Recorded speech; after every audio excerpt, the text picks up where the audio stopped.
രാഷ്ട്രീയ കൊലപാതകത്തിൽ നാട് ഞെട്ടിത്തെറിച്ച് നിൽക്കുമ്പോൾ തലസ്ഥാനത്ത് IPS IASകാരുടെ ക്രിക്കറ്റ് മാച്ച്.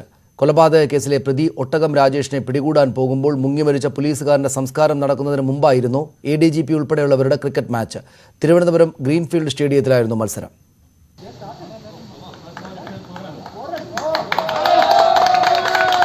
പ്രതിയെ പിടികൂടാനുള്ള ശ്രമത്തിനിടെ മുങ്ങിമരിച്ച പോലീസുകാരൻ എസ് ബാലുവിന്റെ പോസ്റ്റ്മോർട്ടം മെഡിക്കൽ കോളേജിൽ നടക്കുമ്പോൾ training ADGP Yogesh Gupta greenfield സ്റ്റേഡിയത്തിൽ ആവേശത്തിലാണ്.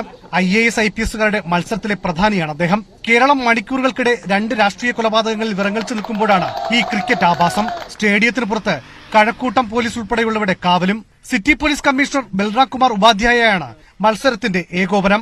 ബാലുവിന്റെ പൊതുദർശനത്തിൽ പങ്കെടുത്തില്ലെങ്കിൽ ചീത്തപ്പേരുണ്ടാകുമെന്ന് കരുതി മത്സരത്തിനിടെ മടങ്ങി. തിരുവനന്തപുരം DCP വൈഭവ് സക്സേനയും ജനറൽ എഡ്യൂക്കേഷൻ ഡയറക്ടറായ ജീവൻ ബാബു ഉൾപ്പെടെയുള്ള IPSകാരും മത്സരത്തിൽ പങ്കെടുക്കുന്നുണ്ട്.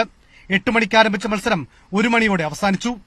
കേരളം 2 രാഷ്ട്രീയ കൊലപാതകങ്ങളിൽ നടുങ്ങി നിൽക്കുമ്പോൾ പ്രതിയെ പിടിക്കാൻ പോയ പോലീസുകാരൻ മരിച്ചിട്ട് 24 മണിക്കൂർ തികയുന്നതിനിടെയാണ് IPS IAS ഉദ്യോഗസ്ഥരുടെ ഈ ക്രിക്കറ്റ് കളി.